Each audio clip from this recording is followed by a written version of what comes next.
Hi, everyone. Welcome to Kindred Skulls. I'm Matt Freese, and I'm here with an episode for you today to review the Vikings game against the Jets. Obviously, the Vikings have a bye week upcoming this weekend, so they won't be playing. I won't be doing a preview right now. I probably am going to be putting out an episode next week. I figure I'll do a preview of the Lions game and then also try to take in some mailbag questions, try to go over, just anything you guys have off the top of your mind. So I'm going to put a call out on at Kindred Skulls on Twitter to grab those mailbag questions probably sometime this weekend, so I can prep for the show a little bit. But for this episode, it's going to be all about the Minnesota Vikings game against the Jets, and then a little bit at the end on the defense overall and kind of what's changed in a retrospective after 5 weeks of the season about what's changed from the end of last year to this year. Obviously, the defense is probably the best in the NFL, so I wanted to give them a shout out and Brian Flores to what he's doing for all of those guys on the defensive side of the ball.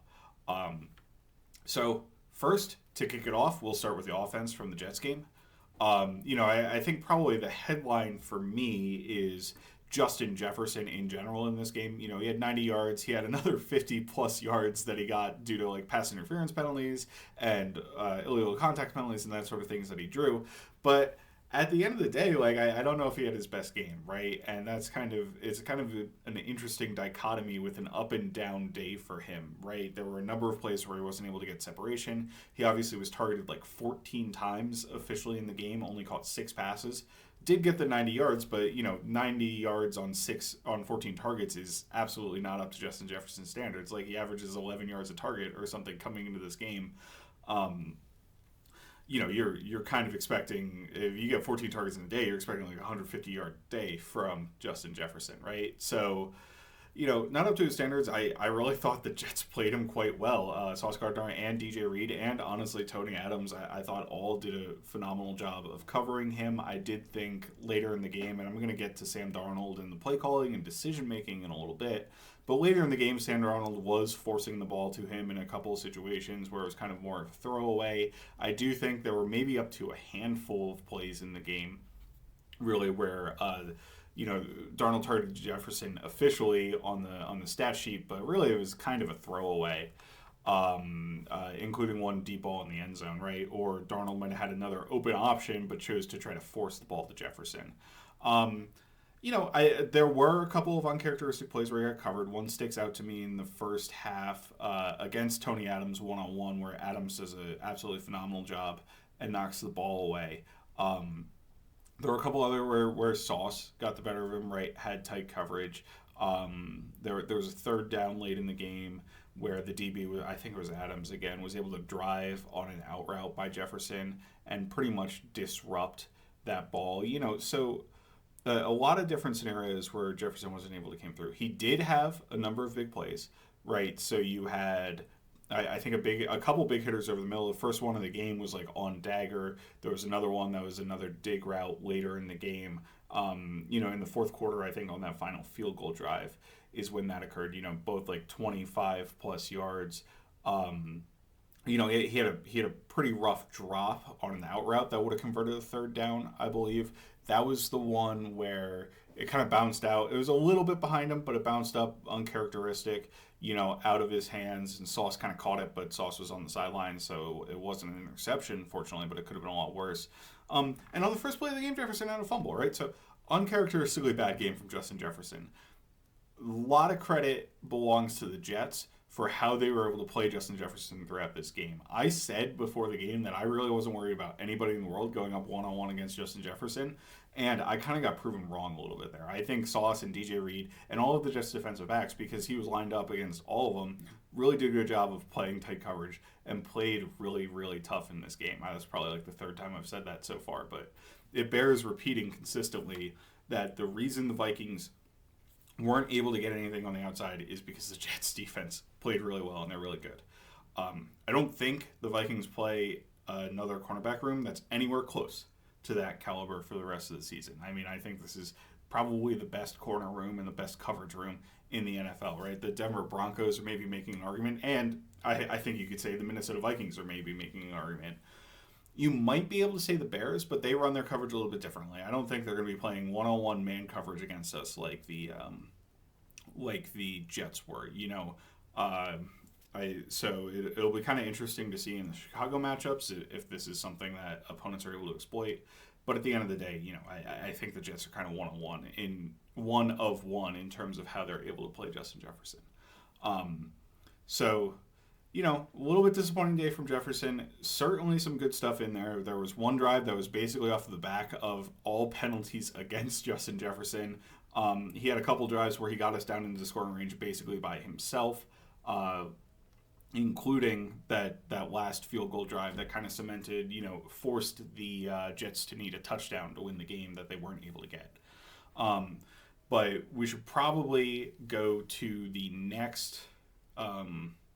I don't want to say most valuable. I think Sam Darnold's probably the most valuable player just because of the quarterback position. But the next most important player on the offense, or the next most responsible player on the offense, is Sam Darnold to me. And I thought Sam Darnold had his worst game of the season. Right? I mean, people have talked about it. That's not like a shock, I think, to say that. But one of the theories I have is, he took a big hit that obviously he had to come out of the game for. Nick Mullens came in, made a great play on a single play, but, after that hit, he looked pretty skittish, like he wasn't really willing to take contact, and then also the field was awful. Right? I should probably get this out of the way. I'm going to refer to it like 10 times throughout the course of this podcast, but the field, once it started raining, was absolutely atrocious. You saw people slipping everywhere, like all over the place. The Jets offensive linemen were doing it. The Jets defensive backs were doing it. The Vikings receivers were doing it. There was 2 or 3 Jordan Addison plays where he did it. There was a Jalen Nailor play where Darnold targeted Addison, but really he should have come back across to Nailor. But Nailor slipped on the play, so it wouldn't have worked anyway. You see there was a fast pressure that Ed Ingram allowed that he slipped on the field. Just an absolutely embarrassing field. There was a play where honestly Darnold should have gotten hit really big, but 2 Jets players kind of slipped and ran into each other. Just an absolutely embarrassing field conditions. The NFL keeps doing this in these games that are not the consistently maintained games. And some NFL fields are awful too. The Packers field is absolutely atrocious once you get into the latter part of the year. I think that happens in a lot of the open air, locations in the north. Obviously, it's hard to maintain grass in the winter when there's snow on the ground and things. Or it's cold, right? And your grass out in your yard is brown and not growing, and you don't need to mow your grass from October to, April or whatever because your grass doesn't grow, right? It's kind of hard to grow grass in those conditions. It's kind of hard to maintain an NFL field in those conditions, and the NFL fields kind of get a little bit adversely affected because of that, right? I mean, we all remember the Justin Jefferson game where Jair Alexander claims to have shut him down, but really Justin Jefferson was stupid because he didn't wear the right cleats in that game, right? That's the sort of thing that happens late in the season, but for the NFL, it really seems like whenever they go to these international games, or even the Super Bowl recently, that they've just had an embarrassing run of terrible grass with players slipping all over the field. The field in Brazil in Week 1 was the same thing for Eagles-Packers in that game. I don't really understand why the NFL, as such a high-level product, allows the fields to be so bad. But I guess at the end of the day, it doesn't prevent them from making money off of these games, right? So it's probably not exactly high on the priority list. But regardless, going back to Sam Darnold, I thought he really struggled, particularly in the second half of this game. He took 4 sacks. Now, he got hit a bunch of times on top of taking the 4 sacks, and I don't think, every single one of the hits was his fault, or even maybe the majority of the hits or pressure that he was under is his fault. But the 4 sacks I do pretty much put on him. So the first sack was on a rollout against Will McDonald. The Vikings were on 3rd down. It was 3rd and 1 or something, and then they were solidly in field goal range. They were the 24, 25-yard line. Sam Darnold rolls out. Will McDonald unblocked edge rusher on a rollout. That happens every single time you roll out. I mean, there are ways to block that, but obviously, we're so used to seeing a quarterback have to get around an unblocked edge rusher.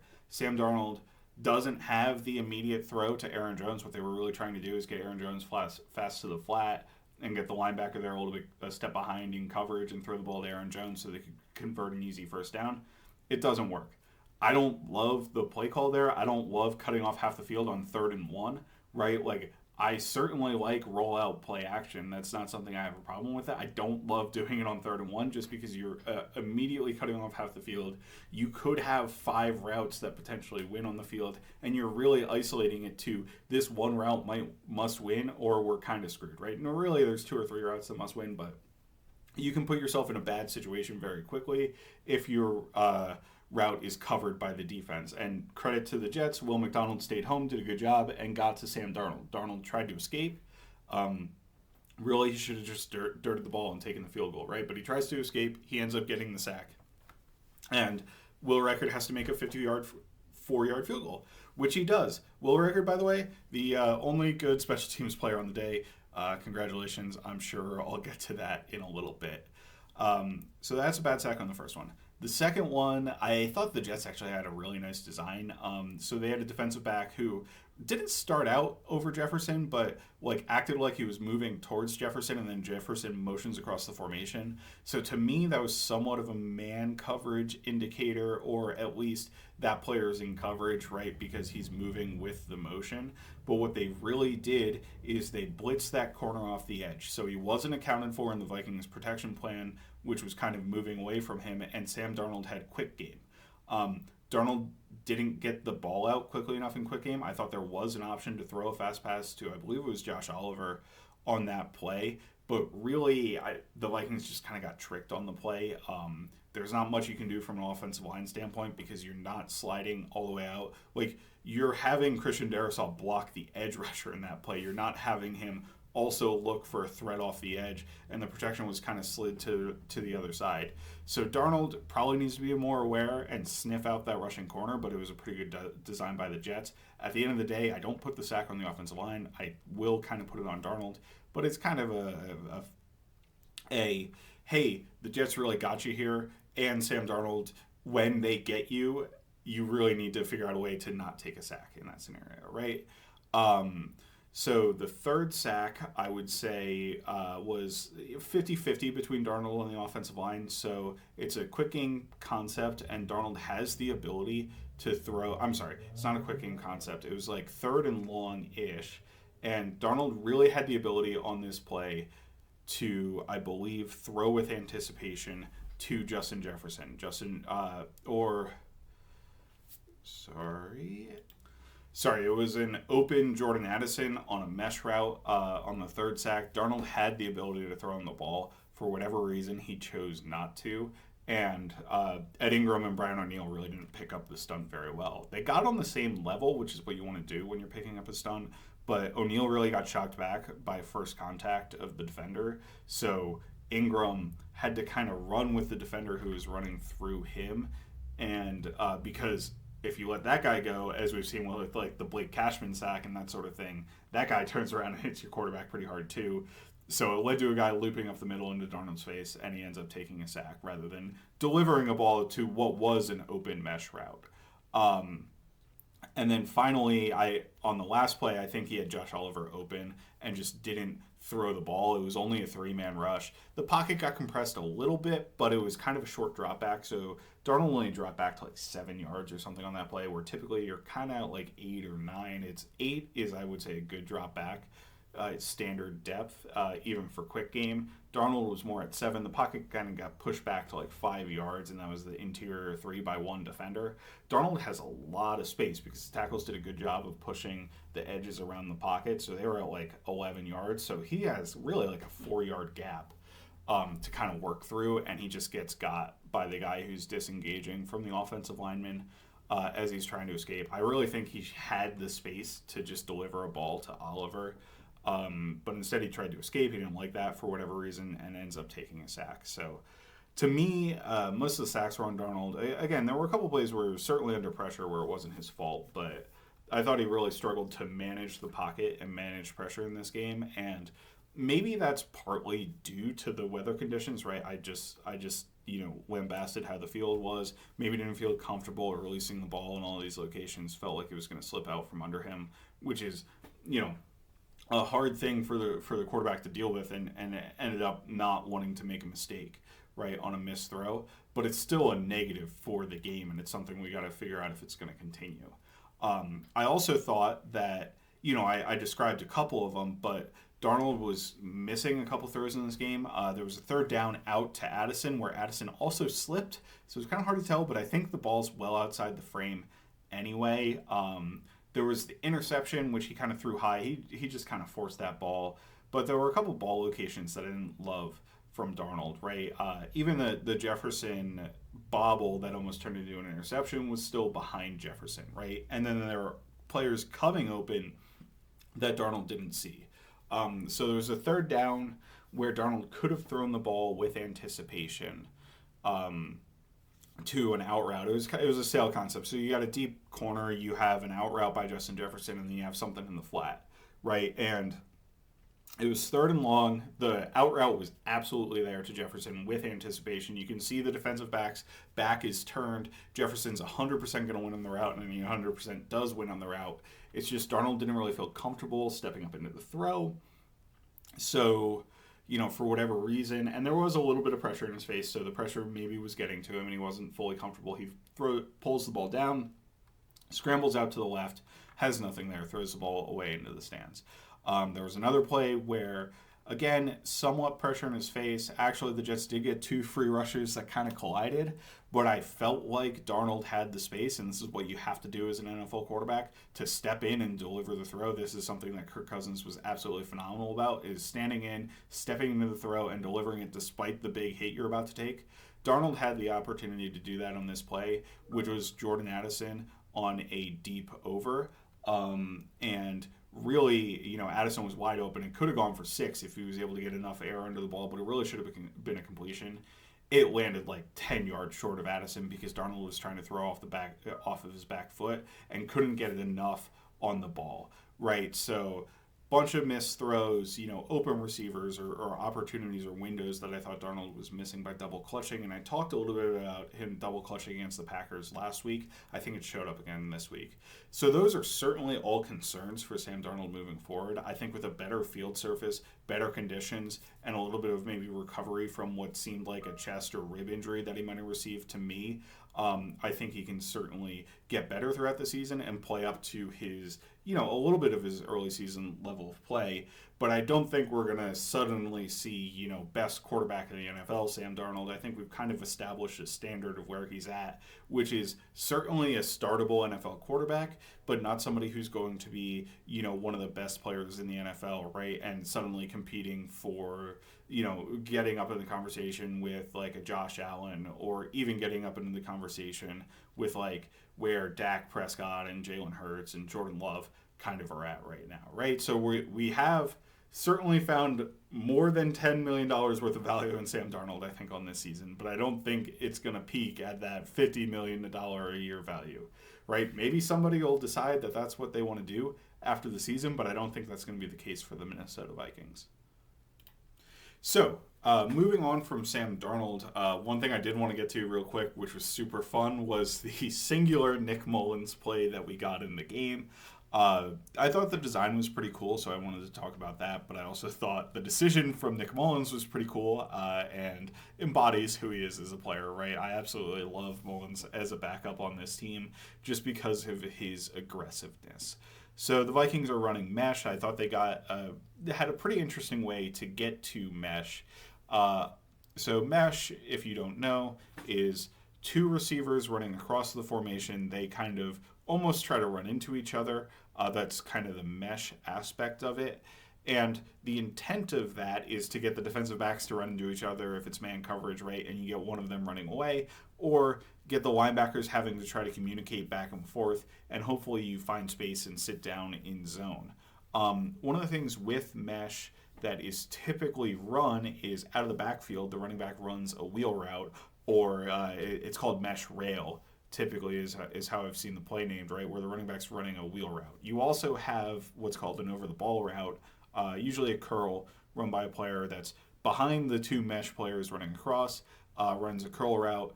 He sits in the middle of the field, so if you only have two linebackers, right, you have three players in the middle of the field, and all of a sudden one of them can't be covered, right? Even if you have three linebackers, it's not the easiest thing in the world to cover because of the communication. And when I say linebackers, I mean like a linebacker level players. Obviously, a lot of times there's going to be like a nickel in the modern NFL. But The Vikings get man coverage on this play. Nick Mullens diagnoses it. He also very quickly I should go back. The Vikings ran this out of empty. So instead of the rail route, it's just a vertical route that's an alert for Aaron Jones. And the alert is basically like, if you like your matchup, go and throw the ball to that player, right? That's what an alert is, depending on the coverage, depending on the matchup, right? So there's a linebacker all the way out over Aaron Jones, a linebacker in man coverage against Aaron Jones. Nick Mullens comes in and after injury, part of the message has got to be don't screw it up, right? From the head coach, just like don't do anything catastrophic. Well, Nick Mullens does something awesome.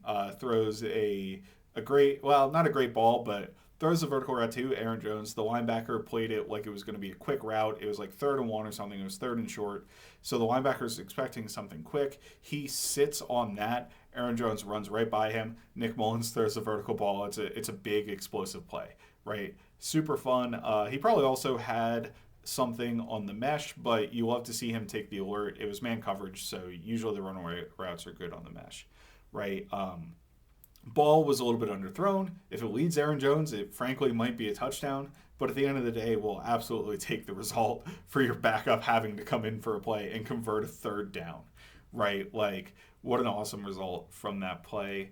Love Nick Mullens. I think he is absolutely so enjoyable to see on the field, right? I don't want him to be the starting quarterback for the Minnesota Vikings. Like, I don't think that ends well. We saw that last season. But as a backup, I'm all for it. I want to keep him forever. If we move on to a couple other offensive things, first of all, the run game couldn't do anything after Aaron Jones was hurt. I think the field conditions played a massive, massive role in that. Like, I don't think Ty Chandler is nearly as good as Aaron Jones. Gone over that a lot in the podcast. I thought early on the Vikings were blocking things extremely, extremely well. You had a lot of movement on duo up the middle again in this game, kind of for the first half.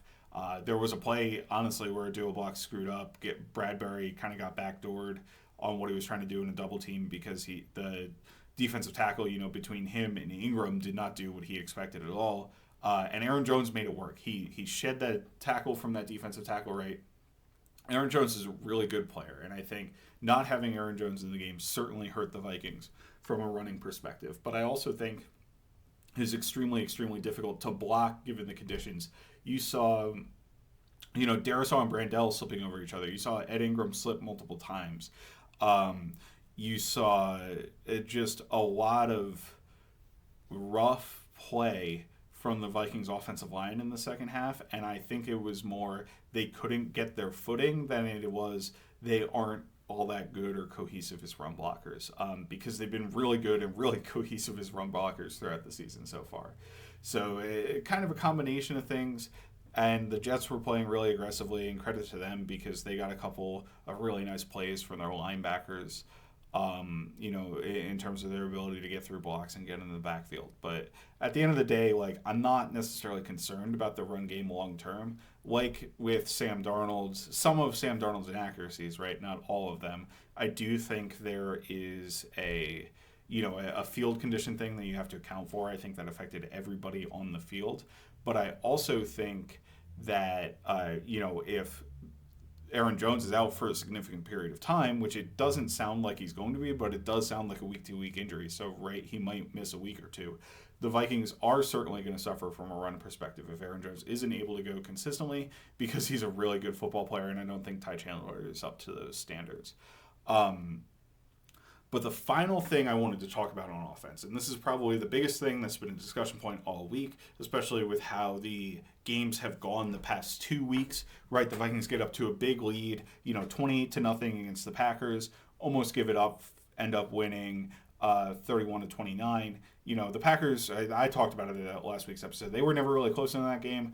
That one was not as much of a concern to me. This game against the Jets, obviously the Jets had the ball with multiple opportunities to tie the game or take the lead after the Vikings went up 17-0, right? And they ended up winning the game 23-17, but it doesn't feel nearly as good to me as the Packers win last week did. And because of that, the offensive failures in the second half have come under the microscope a little bit. And it's certainly fair, right? Like, you go up 17-0. Honestly, your offense couldn't do much all game. You only scored 10 points on offense, and I believe one of those, at least, was on a field goal on a short field, right? And I should say, you scored, 16 points on offense. One of them was a field goal on a short field, and the lone offensive touchdown drive was aided by a ton of defensive penalties. Now, valid defensive penalties, right? Like, the Vikings should have had big plays or opportunities for big plays on the pass interference penalties that, were called on players against Justin Jefferson, going against Justin Jefferson. But at the end of the day, it kind of feels, a little bit Mickey Mouse in terms of you had a scoring drive that had a ton of defensive penalties on it, right?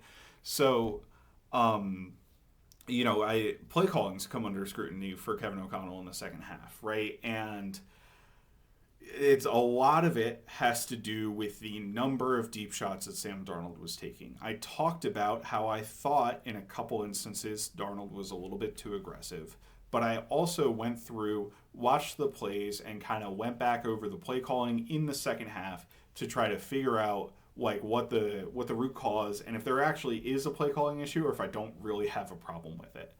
And let's go into that right now. So first of all, I think we have to note that the Vikings attempted 7 runs and they ran 2 screens in the second half, right? Neither of the screens were successful, and I talked last week about how good of a job the Vikings screen game did against the Packers, right? So, the Jets did a really good job covering the Vikings screens on offense in this game, but I don't think saying, hey, maybe we shouldn't throw screens in the same style that we were throwing against the Packers is the correct answer for that problem, right? I think you give credit to the Jets for playing really well, just like you give credit to them for playing Justin Jefferson really well, and you kind of move on there, and you continue to run those plays that have been very effective to you up to this point, right?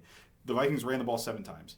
Between those 9 plays, right, 2 screens, 7 runs, they had 0 successful plays. I think the most they got on a single one was 3 yards, right? The screens, one was an incompletion that Darnold had to dirt because the tight end got held up, and the other was a 1-yard gain for Chandler.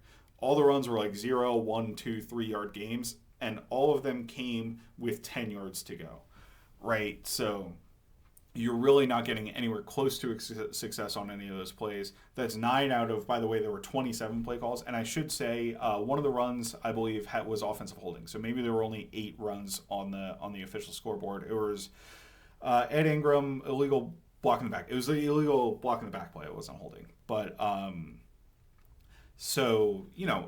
the end of the day, not a great showing from the run game, and I kind of talked about with the field conditions why I think that is.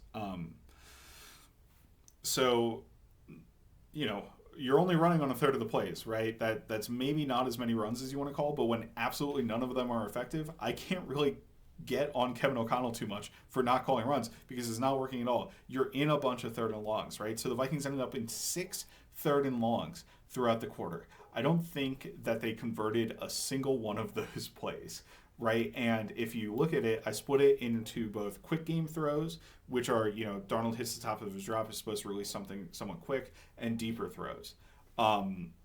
So the quick game throws, one failed completely because Ed Ingram slipped on the play. The defensive tackle went right by him, was pressuring Sam Darnold immediately. Darnold had to scramble and throw the ball away. That's bad field conditions causing a problem. Maybe you could say it's an Ed Ingram issue, but it was very obvious that he tried to put his back foot in the ground and it slid. I think that's primarily a field issue. One was one I talked about earlier where Sam Darnold just missed a throw to an open Jordan Addison. The final one was where Justin Jefferson didn't win on an option route where he was short of the sticks. On the 3 deep throws, there was one check down by Darnold because nothing was open deep. It ends up short of the sticks. Kind of is what it is, right? It was 3rd and forever, 3rd and 14, 3rd and 10 plus. At the end of the day, you're probably going to end up checking down and not getting the first down in that situation.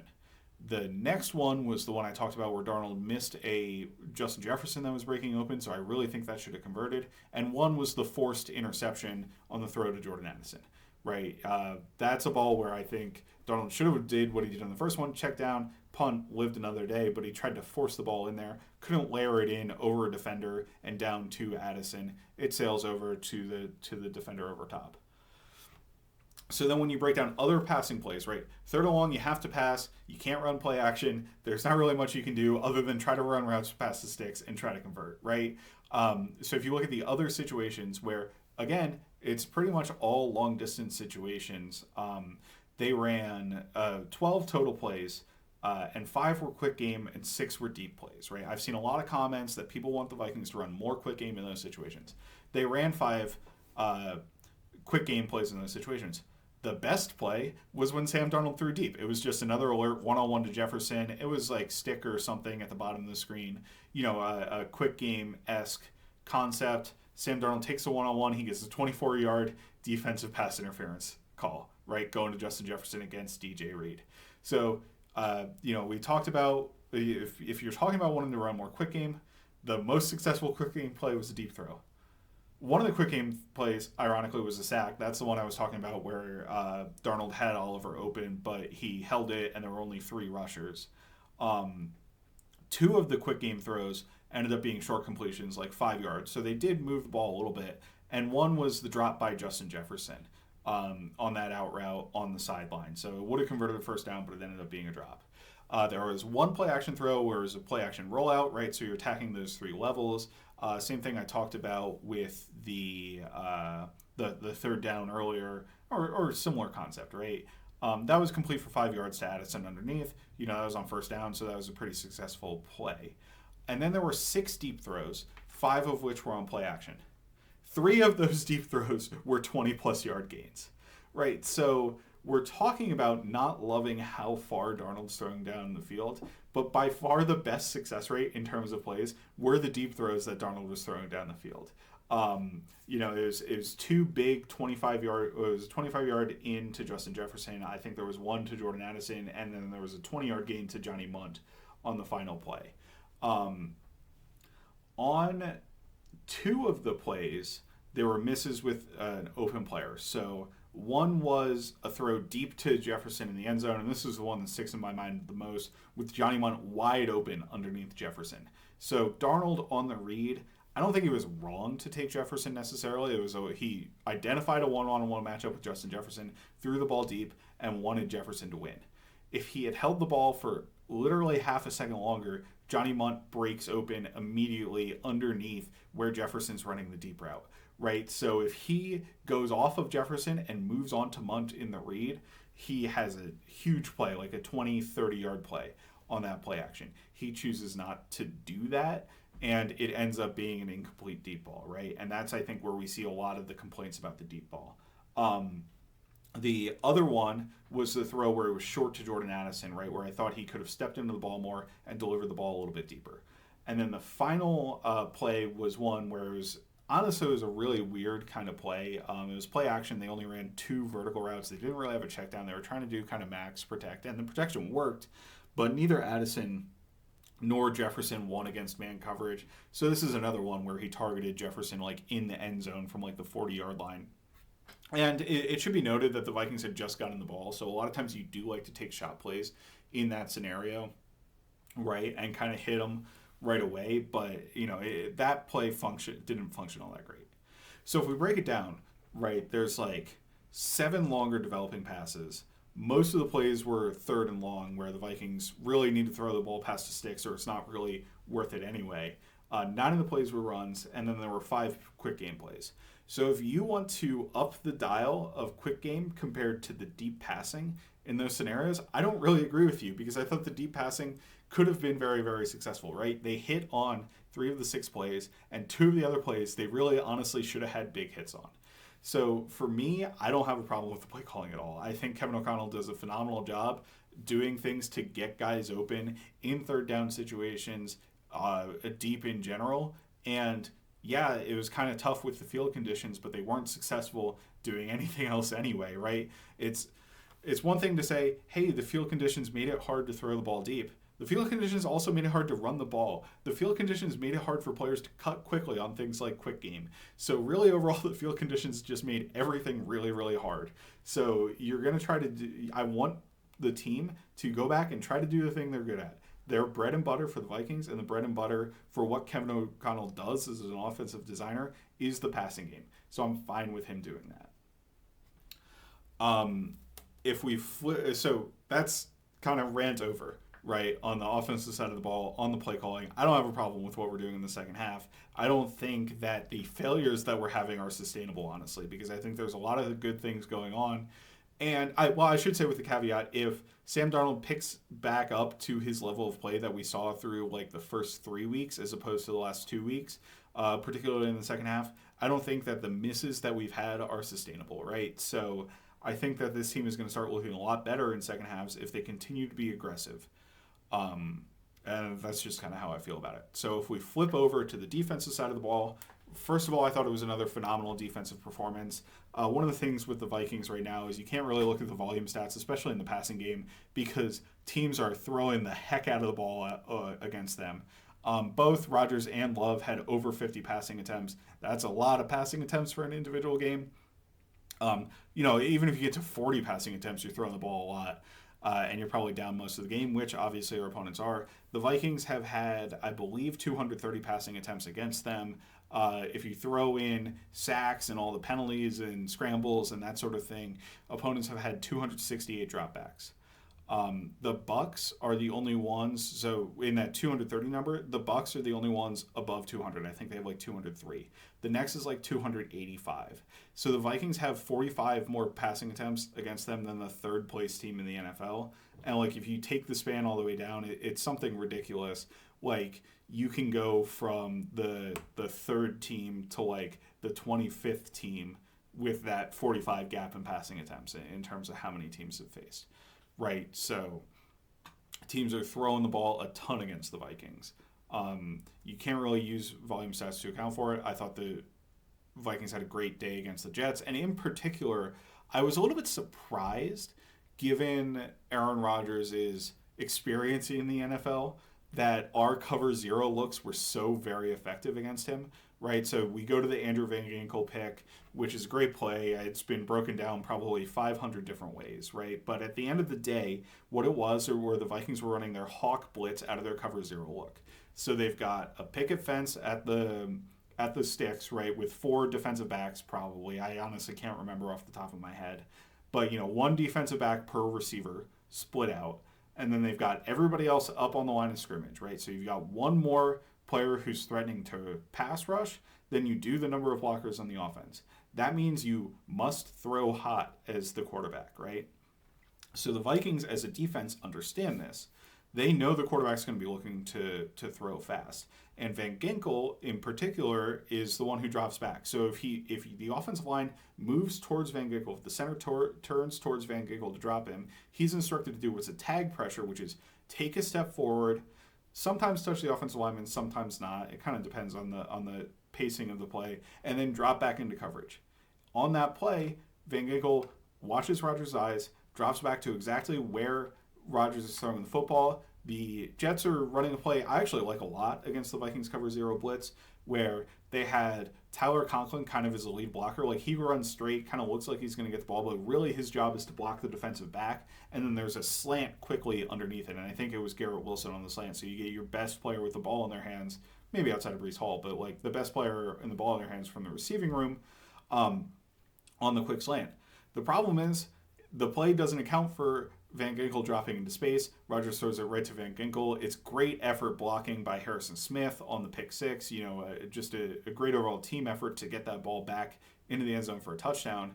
But really not a mistake that Aaron Rodgers should be making, frankly. Like, if you've watched the Vikings, and I could have told you this is exactly what was going to happen when the Vikings show this pressure, somebody's going to drop into that underneath window. So maybe Rodgers thought he could fit throw in and he couldn't, just because Van Ginkel's that good of a player and good at tracking the ball and catching the ball. But at the end of the day, like, I can't believe that Aaron Rodgers threw that football. Then later in the game, Harrison Smith came unblocked off the edge off of a similar look because we're sending the house. Rodgers had to know somebody was unblocked. He had that many threats on the line of scrimmage. He doesn't do anything about it at all, ends up getting sacked, and takes a hard hit to the back, right? Like, and it was another situation where Vikings players dropped back just like Van Ginkel did, but you got picked on that play before, dude. Like, I don't understand how you aren't aware that that's exactly what's going to happen on the play. They're going to drop back into the space where you want to throw the football, and now when you clutch the football because you did that, Harrison Smith's going to come free off the edge and hit you hard and get a sack. So it really kind of shocked me how poor the responses were for the Jets. Now, I thought they had a couple opportunities that were decent, to be honest. The first third down of the game, I think they ran a screen to Garrett Wilson that ended up short. Stephon Diggs had converted on a very similar play a couple weeks ago against the Vikings' very same blitz. And at the very end of the game, there was a shot where, Garrett Wilson ran a double move, and against the cover zero, Aaron Rodgers got the ball off. Garrett Wilson got behind Stephon Gilmore, was wide open, but the ball was just a little bit too far. And I thought the Jets did a pretty good job protecting that. I don't know. The thing is, I don't know if the double move was planned because Wilson really ran a curl. Like, he definitely ran a curl. So I don't know if this is something that was improvised as part of the play, or it was part of the play design and planned, and Wilson didn't get out of the curl route to the vertical route. Like, he kind of oversold the curl route. I'm not sure, but for whatever reason, luckily they weren't on the same page, right? Because it easily could have been a touchdown. But at the end of the day, on that play, because they weren't able to hit that, they went 3 of 6 for 17 yards with the sack, which is minus 8 yards, and the pick 6 against the Vikings cover 0 looks.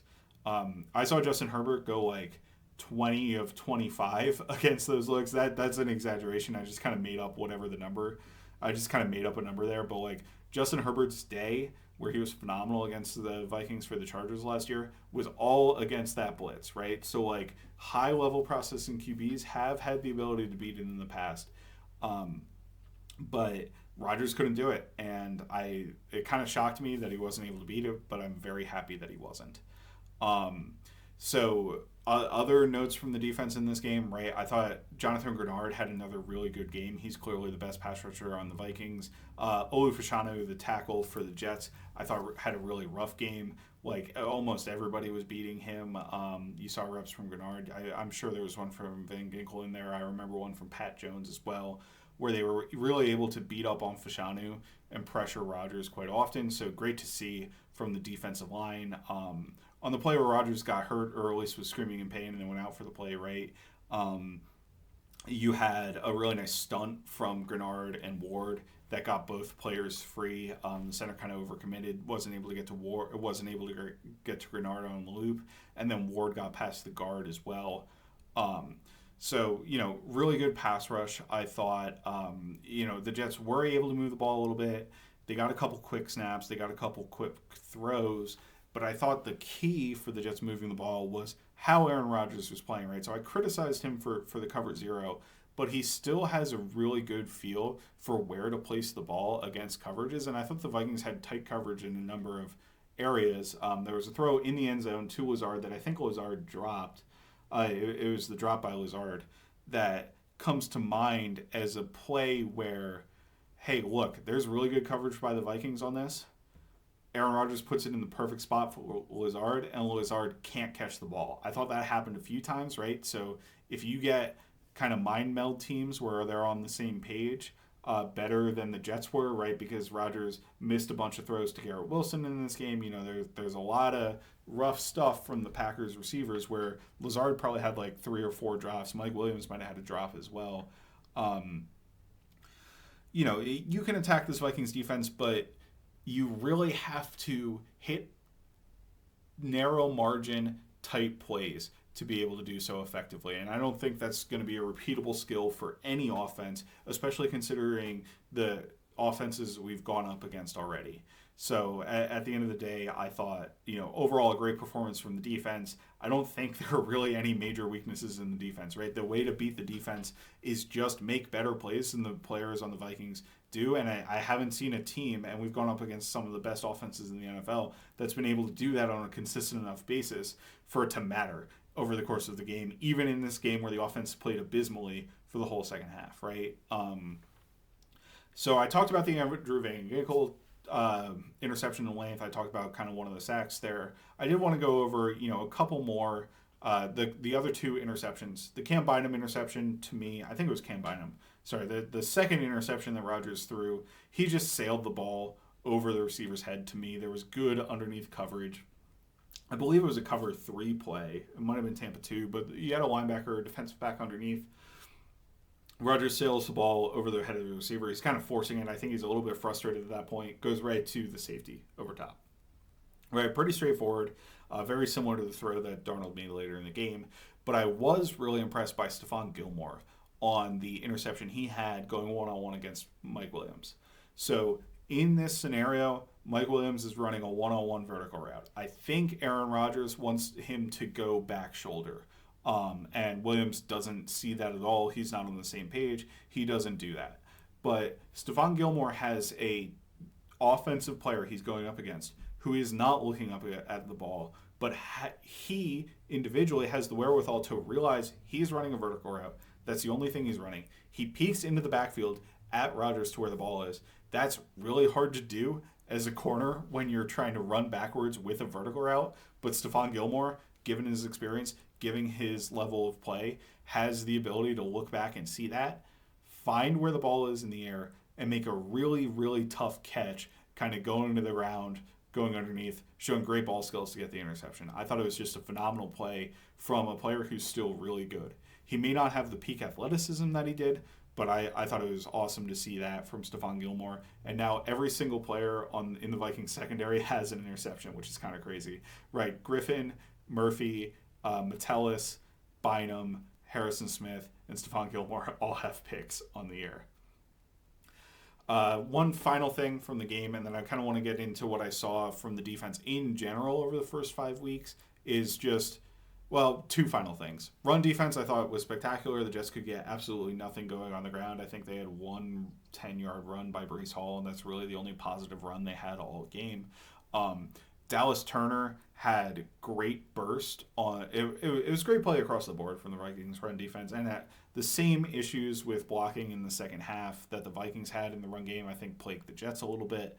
But Dallas Turner on the fourth down stop made an absolutely fantastic play. So it's a split zone run by the Jets, and there's a tight end trying to come across the formation to block Dallas Turner. Turner runs right by the tight end and gets to the running back. Like, that's the level of burst and speed that you drafted Dallas Turner in the first round, because he has. So fantastic play there. The Jets tried to split block and move tight ends around all game, and it didn't work like a single time. I don't know if the Vikings edges are just like that good that they were able to get around that, or the Jets are just kind of, the tight ends are that bad at run blocking that it was just completely ineffective. But one of the two, and I'll try to give the credit to the Vikings there, right? The next guy I wanted to shout out was Ivan Pace, who had 6 tackles, including the sack and the tackle for loss, in 26 plays in this game. He was an absolute nightmare coming forward. I still don't think he's like a complete player as someone who you can trust in coverage every single snap, which is probably why he only played 26 games in addition to him coming off of injury. But when he comes forward, there was a play where I believe it was 2 tight ends that he went through, but he went around the block from the first tight end and ducked underneath the block from the second tight end to make a play on the running back in the backfield. Like, he phased through 2 players, and his quickness and ability to avoid blocks and get off blocks and get around blocks and still make plays on the ball carrier is absolutely absurd. Like, I can't think of anything like it. Like, to me, he's the player like people hope or like people pretended peak Devin White was. That's who Ivan Pace is to me. Like, he's an absolute menace moving forward, going into the backfield. So I love him. I love to see it when he's on the field. I think he's awesome. But with that being said, on the Jets game, I kind of want to wrap that up. Put a bow on it. We'll go into the bye week. We'll see what we're doing in terms of an episode next week. But I want to get to the Vikings defense overall. Obviously, the Vikings have the number 1 defense by EPA per play allowed. They have the number 1 defense by DVOA allowed. And I think it's a little bit different this year than it was last year because of the high-level stretch last year, right, where they beat the Bears, they beat, like, the Broncos, the Raiders, or they didn't beat the Broncos, but, they played the Raiders, the Bears, the Saints, the Falcons, right? They're going up against guys like Justin Fields, Taylor Heineke, Jameis Winston and Derek Carr, Russell Wilson, Aiden O'Connell, right? Not great quarterbacks in the year 2023. for like a 6-game stretch where they're one of the best defenses in the NFL. I looked it up on DVOA. They were second in DVOA on that stretch of games last year, right? They're first in DVOA through the first 5 games this year against CJ Stroud, Aaron Rodgers, Jordan Love, Brock Purdy, and, Daniel Jones in there, right? We played the Giants week 1. But it's just an absolutely different class of quarterbacks that the Vikings are beating up on this year. And they're really doing it on a consistent basis. Like, Packers fans tried to claim that Jordan Love had a great game. Jordan Love didn't have a great game. He threw for a lot of yards, but that's because he threw the ball like 50-plus times during the course of that game. Overall, you look at every metric other than like gross passing yards allowed, because as I talked about earlier, they've had like the most passes by far, like a full extra games more worth of passes than like any other team thrown against them, because they've been in the lead so much. I think this defense has been phenomenal, and I wrote an article about it on Zone Coverage. I highly recommend you check it out because it has a bunch of videos, a lot of supplementary information for what the Vikings are doing. But I think if you want to look top down for what the Vikings are doing, it's the same basic principle as last year, right? You're being very aggressive in terms of what you're showing on the line of scrimmage. You are putting a lot of bodies on the line of scrimmage. You're blitzing a lot. You're blitzing in a lot of different ways. You're running a ton of stunts up front when you're blitzing. But you're also backing off into coverage, and kind of playing max coverage stuff as much as possible. So everything has to do with the disguise. You can get to any coverage from any pre-snap look, I think, is the principle of the Brian Flores defense, and that's what keeps offenses on their toes.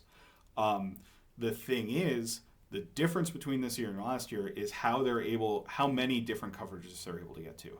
If you look at last year, they were primarily cover 2 and cover 3 team. And cover 2, by cover 2, I mean mostly Tampa 2. And I don't have the exact numbers on what was what, but last year they ran cover 2, primarily Tampa 2, 28% of the time. They ran cover 3, 36% of the time, and then they ran cover 0 as the third most common at 11% of the time. They only ran 11% quarters, 2% cover 6, which is quarter, half, or half, quarter, and 8% cover 1, right? That was from a Football Insights Twitter account. I saw some of their work this year. I wasn't super thrilled with how they called each of the coverages, so I'm not sure 100% how accurate that is, but I don't have charting data from last year. I did decide to chart this year myself, though, right? And I mentioned they have 268 coverage snaps that they've faced as a defense this year. They've been able to run cover 2, which is Tampa 2 and regular cover 2 as a zone, 26% of the time. Cover 3, 20.6% of the time. Cover 4, they've run 20% of the time. And then man coverage, and that's either cover 1 man or 2 man, they've run 17% of the time. I have 8% cover 0 and 6% cover 6, quarter, half, right? So if you look at those numbers, there's a huge difference between running a bunch of cover 2 and cover 3, and that's your primary coverage, to now running something like 12% or 9% more quarters and 10% more man. And you're running, if you look at it, 17, 26, 20, 20 in terms of the percentages from man coverage, cover 2, cover 3, cover 4. So when they're dropping back into coverage, you've got about 25, if you're trying to guess, you've got one of 4 primary coverages that you have to guess, right? You're going to see the cover 0 looks, and they'll drop out of that stuff too. But like cover 0, you can probably guess is going to happen. The thing with cover 0 is if you're showing your hand as the defense, it's probably third and long where you just want to get the ball out quick, right? So that coverage variety, I think, is what has turbocharged the Vikings defense, because if you look at a lot of the successful plays last year from opponents deep down the field, it was against cover 3 or Tampa 2. Opponents knew they could attack the middle of the field, and that's what allowed them to be so successful throwing the ball over the middle of the field at the end of the season.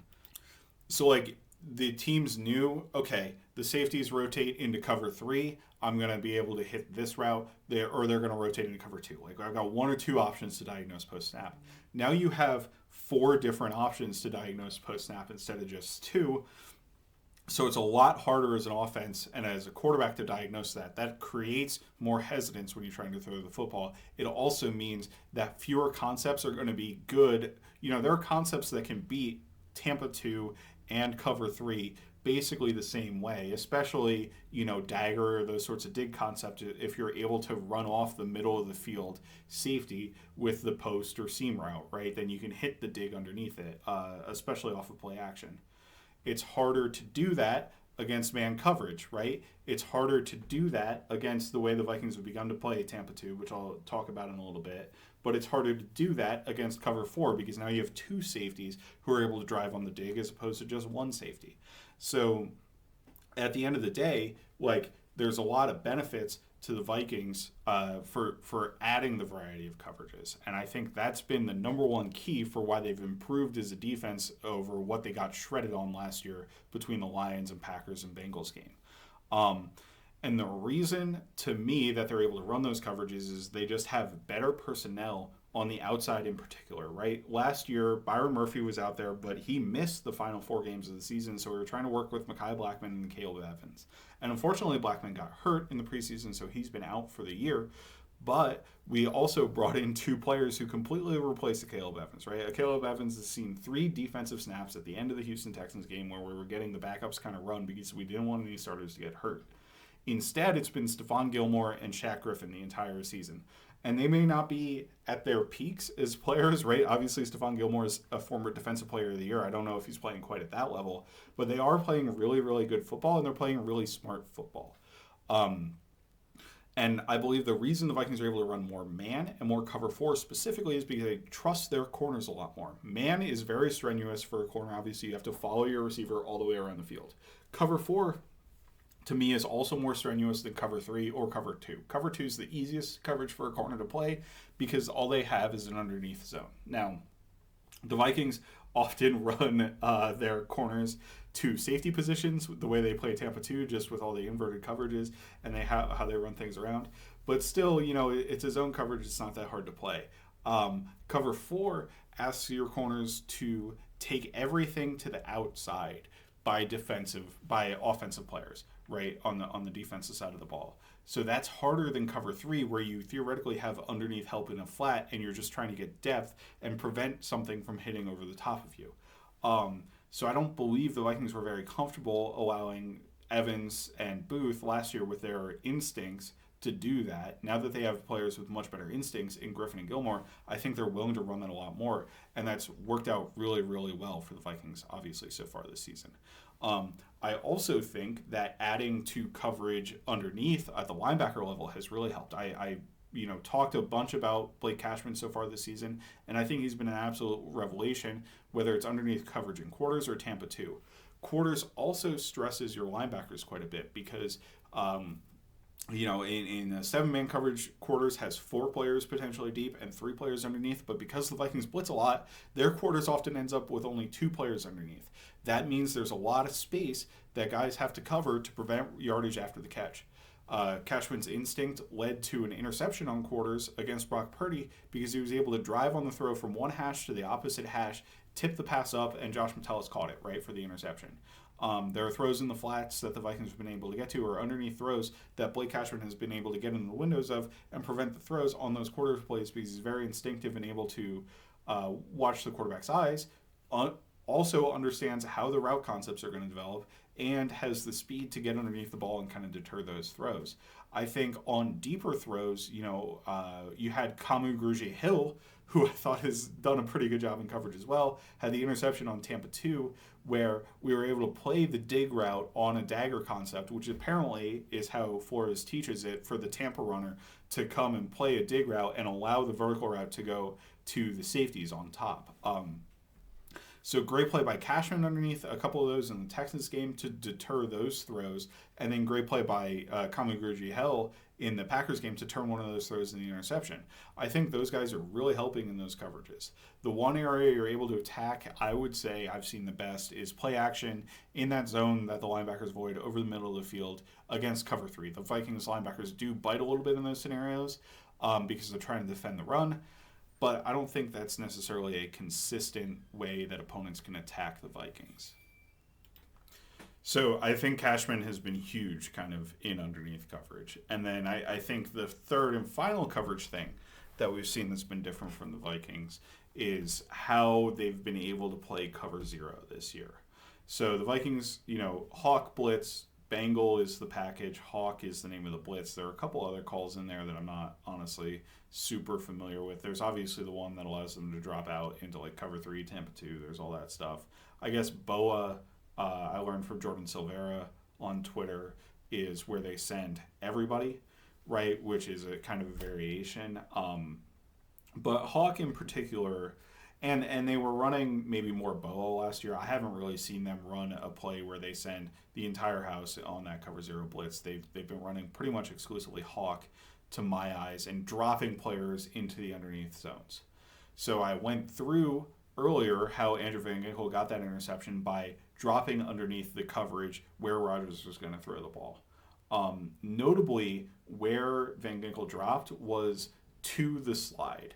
So the center slid to the right towards Van Ginkel. He dropped into that space because he was watching out Rodgers' eyes. Rodgers opened immediately to the right on the play. Van Ginkel drops right underneath that. There's a rep from last year of Pat Jones doing the drop against the Chargers, and honestly, it's a similarly constructed play call. Herbert hits the number 2, but Jones is on the left side of the line of scrimmage from the defensive perspective, I guess the right side from the offensive perspective. And he immediately takes a step to his right, which is opposite the slide, right? So typically the way you'd expect the offense to run it is slide the pass protection one direction to leave one unblocked defender off the edge. And then I would say you would want to read that unblocked defender if you're the quarterback. So theoretically, you're probably opening to the side of the unblocked defender and then throwing the ball to replace that blitz. Well, a nice answer when you know that if you're the defense, to try to intercept the ball or get in front of the ball on a hot route that's replacing the blitzer is to try to get a player underneath that, like on the Van Ginkel pick. So if as a defense you expect the quarterback to open away from the slide, right, and look away from the slide, you might want to drop that angle your drop that way initially. The problem is on the Jones rep from last year against the Chargers, he angles that way initially, but Herbert is looking the other direction. So really what they've changed is Van Ginkel's watching the quarterback's eyes and dropping to the direction that the quarterback opens with his eyes. That's a better way to get under the ball and disrupt those throws because you know the ball has to come out pretty much immediately.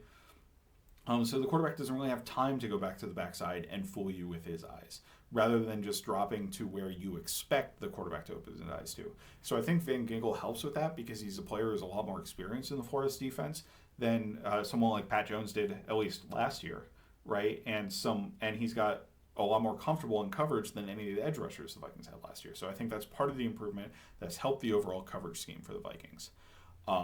I also think the pass rush in general has been a huge difference. Like, this is not shade to Danielle Hunter. I still think Danielle Hunter is a phenomenal player. But I do think Jonathan Grenard is playing at an extremely high level for the Vikings this year and probably comparable to what Hunter was playing at last year. The thing is, everybody else around him is better, right? Van Ginkel functionally has replaced DJ Wanham, is outplaying what DJ Wanham did last year.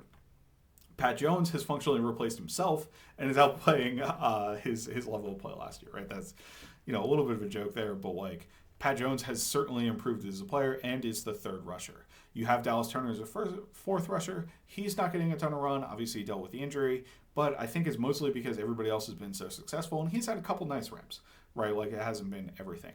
But then I also think the addition of Jihad Ward has been a huge boon to the Vikings defense when it comes to pure passing situations.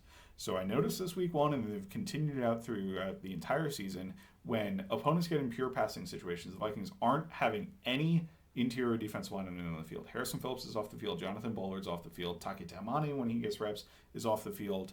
And Jerry Tiller is off the field, right? They only have 4 edge rushers, and typically it's Van Ginkel, Grenard, Ward, and Pat Jones. And Ward has been an interior rusher for the Vikings, and he is wrecking shop on the inside. He crushed the Giants interior in week 1. He's had great reps on pretty much every game. He had a huge batted pass that Rodgers could have caught himself, I guess, in this last game, but, ended up being an incompletion. Just playing really well from what you'd expect as an interior rusher, right? So you get smaller bodies, and Ward's listed at 285 or something like that. So he's not He's obviously not small, but I think it's been notable how much better the Vikings pass rush has been in those situations, because last year it was pretty much Danielle Hunter wins or nobody else does. Um, so I really like what they've been able to do with the offseason additions to that group, right? If you flip it over to the run defense side of the ball, I think it's a similar quality to last year. The numbers, they're performing a lot better. So the Vikings allowed 3.8 yards per attempt last year, but if you look at like run DVOA and success, I think success rate, they were pretty okay, but like EPA per play, they ended up very bad, and I don't really think the film agrees with that. They certainly had like the Eagles game where they philosophically were not really trying to defend the run all that hard, but I thought they did a pretty good job in general against the run last year.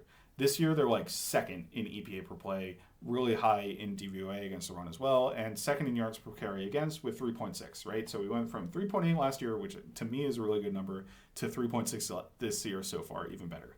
I think Harrison Phillips is playing up to a really high level. Obviously, he got extended. Jonathan Bullard, I think, is playing great as a run defender. Jerry Tillery, also as a rotational piece, is playing really well as a run defender, and I wasn't expecting that at all. I shouted out Ivan Pace for his ability coming forward. I think Blake Cashman is fine as a run defender. Obviously, if he gets blocked, it's a little bit of a negative, but that's fine. And Josh Metellus kind of makes the whole thing work too, because he can play as in the box as functionally a linebacker. The edges are doing a great job in run defense. I kind of talked about how they beat up on the Jets tight ends earlier, including Dallas Turner. But I think the edges do a great job, especially when they're blocked by tight ends. They really don't let any space be created by that tight end block, which is critical for minimizing gains.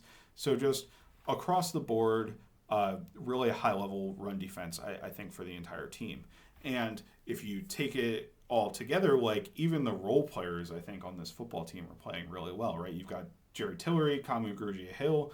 Guys, I was not really interested at all prior to the season stepping up and playing good football. They're not like world beaters out there, but they really are positive contributors to the team, right? And like you can name every single player on the Vikings defense, and they're playing well right now.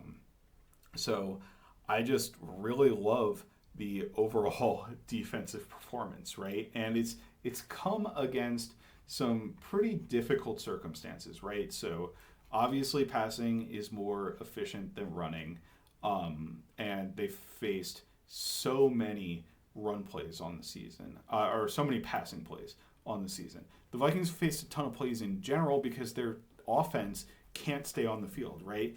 They've scored fast in other opportunities, and in the last couple games, they've really struggled to stay on the field and convert third downs. So the Vikings have faced 343 plays. That is the most in the NFL.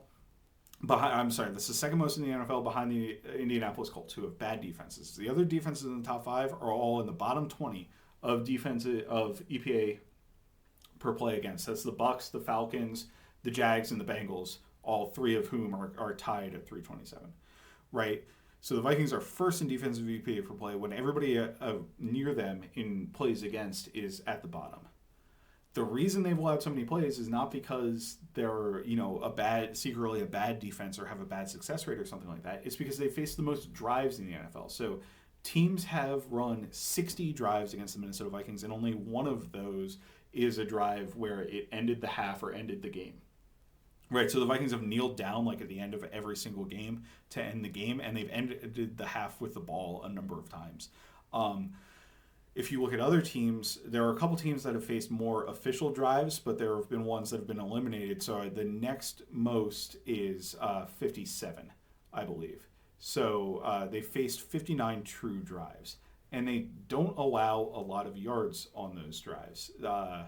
They have allowed only the 9th most yards per drive on a per drive basis in the NFL at 26.3, and a lot of that's due to the very skewed run pass ratio that teams have against them, right? They're passing a lot more. They've also only allowed 5.8 yards per play on drives. That's 14th in the NFL, so it's a little bit more near the middle of the pack. But if you look at what the Vikings defense is trying to do, it's but they've been in they've been in a lot of garbage time situations, right? Where you're not necessarily trying to force 3 and outs all the time, although that's really nice, and the Vikings force a ton of 3 and outs, but what you're really trying to do is prevent the offense from scoring quickly, so the clock runs out on them before they can catch up, right? So Teams have put together a couple of very long drives. The one against the Jets where we had the special teams blunder, which I didn't even get into the special teams blunder. The special teams was an absolute disaster on punt coverage. I don't even really know what you do different. Obviously, Will Rickard was awesome in the game, but like, I don't know if it's necessarily on the coach. Like, it's just the players weren't executing what they were trying to do. I'll get back to the defense. That 17-play drive from the Jets, there were a couple long drives from the Packers. There was the long Davis Mills drive, the complete garbage time by the Texans, right? So a lot of I think that average is being boosted up by drives that don't really matter at all, even. So it's like the Vikings, I think, have been an absolutely phenomenal defense, despite the number of plays they're allowing. So they allow, I believe, 4.8 yards per attempt in the passing game, right? And I've already talked about how they're best in EPA and that sort of thing. But like that's an incredibly low number of net yards per attempt, right? And that includes sacks. They've got a bunch of sacks. They've got a bunch of turnovers as well. And I think one of the things you can look at is, are the turnovers going to be sustainable, right? Because they have 13 turnovers. It's tied for most in the league. It's actually tied with the Packers. The thing is, they only have 2 fumble recoveries. And opponents have fumbled 5 times against them, right? So that's kind of bad fumble luck for you. And that's really interesting, right? So you've forced 13 turnovers, most in the league, and you've had bad fumble luck, right? You're not really recovering fumbles at the rate that you would expect. They do have 11 interceptions in that time frame. Interceptions aren't necessarily sticky, but I think what's interesting about the interceptions is, yeah, you can say there were tip drills and that sort of thing, and there certainly have been tip drill interceptions. The Vikings have 41 passes defensed. The Bucs have 13 fewer at 28, and they're second in the NFL. Obviously, we talked about many more passing attempts against the Vikings than other teams. Not 13, not like they have almost 1.5 times as many pass deflections as the second place team in the NFL, more pass attempts against the Vikings. The Vikings are playing really sticky coverage. They're confusing offenses, and that's regularly leading to balls that are tipped, knocked up into the air, and interceptable. I don't think the Vikings have caught nearly as many interceptions as they may have been able to off of the tips. So I honestly think they've kind of had neutral luck on those tipped interceptions and kind of on the interceptable passes that have been thrown to them, right? If you look at PFF, they've assigned quarterbacks 1 more interceptable pass than have actually been thrown against the Vikings, so they have 12 turnover-worthy plays from opposing quarterbacks. There have been a couple weird luck things on punts and that sort of thing with fumbles where opponents are fumbling out of bounds. And, so there's been a bunch of different things where I don't really think the Vikings are forcing more turnovers than or the Vikings are getting lucky kind of in the number of turnovers that they forced. Now, it's going to be really hard to maintain the highest rate of turnovers in the NFL, but I do think that there's some sustainability for what the Vikings are doing on defense across the board, which is what's really impressive to me. Obviously, we'll see how that bears out. The Lions are going to be another really good test for the Vikings after the bye week, but we'll get into a preview of the Lions game this week. But at the end of the day, I'm really impressed with what the defense is doing, and I really think it's a sustainable part of how they're playing football, which is crazy to me. I don't think I would have expected before the season. Even with the talent that the Vikings brought in, because, you had a lot of older players, a lot of players where it was questionable, how good they were in terms of like Tillery or that sort of thing. I think we kind of knew what we were getting in Grenard and Van Ginkel, but we were also losing Danielle Hunter, so we didn't know how that would affect us. But really, overall, absolutely thrilled with the defense. Brian Flores has done a phenomenal job. Kwesi Adofo-Mensah deserves a ton of credit for bringing in the guys that we got in, and can't say much more than that. So, with all that, this has been Kindred Skulls. I'm Matt Freese. You can find me at Fries Football.